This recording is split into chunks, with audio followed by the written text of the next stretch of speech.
বিসমিল্লাহির রহমানির রহিম। আসসালামু আলাইকুম ওয়া রাহমাতুল্লাহি ওয়া বারাকাতুহু। কেমন আছেন সবাই? আশা করি সবাই ভালো আছেন। আজকে আমি দারুণ মজার একটা রেসিপি নিয়ে আসছি। সেটা হলো বাইম মাছের একটা রেসিপি। তো এখন যেহেতু শীতকাল চলে আসছে, শীতকালে কিন্তু এভাবে হাতে মেখে বাইম মাছের তরকারি রান্না করে দেখবেন। এটা কিন্তু সকালবেলা যখন থাকবে তখন দেখবেন অনেকটাই জমাট হয়ে যাবে আর প্রচুর পরিমাণে মজা হয়। তো চলুন শুরু করি। আমার আজকের রেসিপিটি খুবই সহজ, আপনাদের মাঝে শেয়ার করব। একদম ঝটপট রান্না হয়ে যাবে, খেতে কিন্তু দারুণ। তো এখানে আমি নিয়ে নিয়েছি অনেকগুলো ছোট সাইজের বাইম মাছ। তো এই মাছগুলোকে খুব সুন্দর করে পরিষ্কার করে কেটে ধুয়ে নেওয়া হয়েছে। আর দেখুন একদম ফ্রেশ এই মাছগুলো।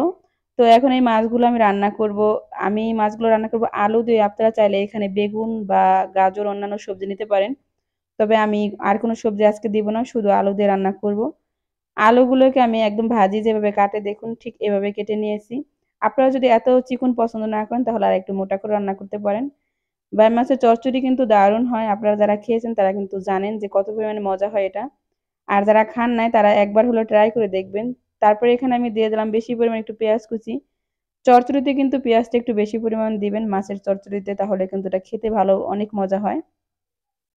এরপর এখানে আমি দিয়ে দিব এক এক করে গুঁড়া মশলাগুলো। আমি এই পর্যায়ে কাঁচামরিচ এখন দিলাম না, না হলে আমার হাত পুড়তে পারে। একটু পরে দিব আরকি, মাখানোর পরে। তো সবার আগে আমি দিয়ে দিলাম হলুদের গুঁড়া আর মরিচের গুঁড়া। তো হলুদের গুঁড়া অবশ্যই পরিমাণ মতো দিয়েছি আর মরিচের গুঁড়া দিয়েছি 1/2 চামচ। আর এখানে দিয়ে দিলাম ধনিয়ার গুঁড়া 1/2 চামচ ও ভাজা জিরার গুঁড়া দিয়ে দিলাম 1/2 চামচ। তো আপনারা যতটুকু রান্না করবেন ঠিক ততটাই মসলা দিবেন, বেশি বাড়িয়ে বা কমিয়ে। এরপর আমি এখানে লবণ দিয়ে দিলাম 1 চামচ পরিমাণ। আর এখানে দিয়ে দিলাম আদা এবং রসুন পেস্ট, দুটা মিলাই আমি 1 চামচ পরিমাণ দিয়ে দিয়েছি। তো এরপর আমি এখানে দিয়ে দেব তেল। তেল দিয়ে খুব সুন্দর করে হাতে মেখে নেব। তেলটা অবশ্যই আপনাদের পছন্দ মতো দিবেন। আমি এখানে আমার পছন্দ মতো তেল দিয়ে দিলাম। তেল দিয়ে যখন এটা হাতে মাখবেন তখন দেখবেন এত সুন্দর একটা ঘ্রাণ বের হয় এই আলু মাখা দিয়ে। আপনি ঘ্রাণে একদম, আর যদি পারেন আপনারা সরিষার তেল দিয়ে রান্না করতে পারেন। অনেকেই সরিষার তেল দিয়ে পছন্দ করে। তো আমার কাছে সরিষার তেল এই মুহূর্তে ছিল না, সেজন্য না হলে আমি কিন্তু সরিষার তেল দিয়ে এই মাখাটা রান্না করতাম। আমি মেক্সিমাম চচ্চড়ি সরিষার তেল দিয়ে রান্না করি। ওটা কিন্তু একটা ঘ্রাণ হয়। তো অনেকক্ষণ মাখানোর পর দেখুন সবজিটা মনে হয়েছে আলুটা একদম কমে গেছে। এরপর আমি দিয়ে দিলাম মাছগুলো। মাছগুলো দিয়ে আমি আবারও খুব সুন্দর করে মেখে নেব। এই মাছটা কিন্তু ভাঙবে না। এটা এক ধরনের শক্ত হয়ে থাকবে কিন্তু। অন্যান্য ছোট মাছের মতো কিন্তু এই মাছটা না। এটা দিয়ে খুব সুন্দর করে মেখে নিলেও আপনার মাছটা কোনো সমস্যা হবে না। আমি এজন্য খুব সুন্দর করে আবারও কিছুক্ষণ এই মাছটা দিয়ে মেখে নিতেছি। তো আমার মাখানো একদম হয়ে গেছে। এবারে আমি এভাবে সমান করে দিব। এরপর আমি এখানে দিয়ে দিব পানি। আপনারা পানি খুব একটা বেশি দিবেন না, তাহলে কিন্তু মজা হবে না। যতটুকু পানি লাগবে আরকি। আলু তো আমি চিকন করে কেটেছি।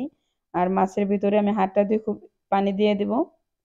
আর আমি যেই কাঁচামরিচগুলো কেটে রাখছিলাম এগুলো কিন্তু আমি তখন দেই নাই, এখন দিব। তখন দিলে আমার হাত পুড়তো। এভাবে উপর থেকে কাঁচামরিচ দিলেও মানে দেখতেও খুব সুন্দর হয়, আবার কিন্তু আপনার হাতটাও পুড়বে না। এখন যেহেতু শীতকাল একটু ঝাল হয় মরিচে। হাত জ্বললে কিন্তু অনেক কষ্ট হয়, সেজন্য আমি এই পর্যায়ে মরিচগুলো দিয়ে দিলাম। এবার আমি এখানে পানি দিয়ে দিব। এটা খুবই ইজি রান্না করতে, আর রান্না করতে সময়ও খুবই কম লাগে। তো এখন ঢাকনা দিয়ে ঢেকে তারপর আমি এটাকে চুলায় দিয়ে দেব। তো আমার এই ভিডিওটার এই পর্যায়ে যারা আসছেন এখন একটা লাইক দেন নাই, প্লিজ একটা লাইক দিবেন। আর চ্যানেল নতুন হলে কিন্তু অবশ্যই চ্যানেলটাকে সাবস্ক্রাইব করে চ্যানেলের সাথেই থাকবেন। এরকম নিত্য নতুন ভিডিও দেখার জন্য কিন্তু নোটিফিকেশন অন করতে একদমই ভুলবেন না। তো এখন আমি দিয়ে দেবো, এটা চুলার উপরে দিয়ে দিয়েছি। দেখুন এটা থেকে পানি একদম ফুটে উঠছে। তো আমি এখন এই পর্যায়ে আমি এখানে একটু নেড়ে চেড়ে দিব। আর মরিচগুলো দেখুন একদম ভেসে রয়েছে, এজন্য একটু নেড়ে চেড়ে এটাকে মিশিয়ে নিব। একটু মানে মরিচগুলো একটু ডুবিয়ে দেব। আবার আপনি ওই নেড়ে ছেড়ে দিতেও পারেন, কারণ এই বাম মাছ কিন্তু কখনোই ভাঙবে না। এটা আরো শক্ত হয়ে গেছে এখন চুলায় দেওয়ার পর, জাল পাওয়ার পরে। আমি আবারও ঢাকনা দিয়ে প্রায় 5 মিনিটের মতো রান্না করছি। এখন আমি ঢাকনা তুলে এখানে দিয়ে দিলাম ধনিয়া পাতা কুচি। ধনিয়া পাতা কুচি দিয়ে তারপর আমি আবারও ঢাকনা দিয়ে এটাকে প্রায় 4-5 মিনিট রান্না করব। ঝোলটাকে আমি শুকিয়ে নেব।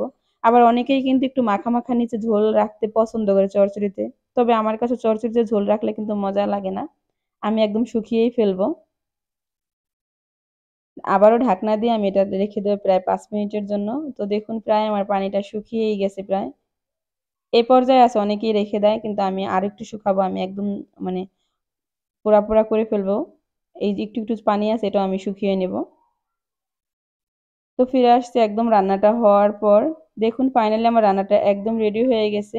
এটা কিন্তু খেতে দারুণ মজার হয়েছিল। আপনারা এইভাবে বাইম মাছের চচ্চড়ি একবার হলো রান্না করে দেখবেন। আমি কিন্তু সত্যি বলছি এটা অনেক মজা হয়। তো যারা খেয়েছেন তারা তো জানেনই। তো ভিডিওটা কেমন লাগলো আপনারা অবশ্যই কিন্তু কমেন্টস করে জানাবেন। আপনাদের সুন্দর সুন্দর কমেন্টস গুলো কিন্তু আমার পড়তে অনেক ভালো লাগে এবং পরবর্তী ভিডিও বানানোর উৎসাহ জাগায়। যারা আমার এই ভিডিওটা ফেসবুকে দেখছেন তারা অবশ্যই আমার ফেসবুকে লাইক কমেন্ট শেয়ার করবেন। সবাই ভালো থাকবেন, সুস্থ থাকবেন। আজকের মতো এখানেই বিদায় নেব। কথা হবে অন্য কোনো রেসিপিতে। আসসালামু আলাইকুম ওয়া রাহমাতুল্লাহ।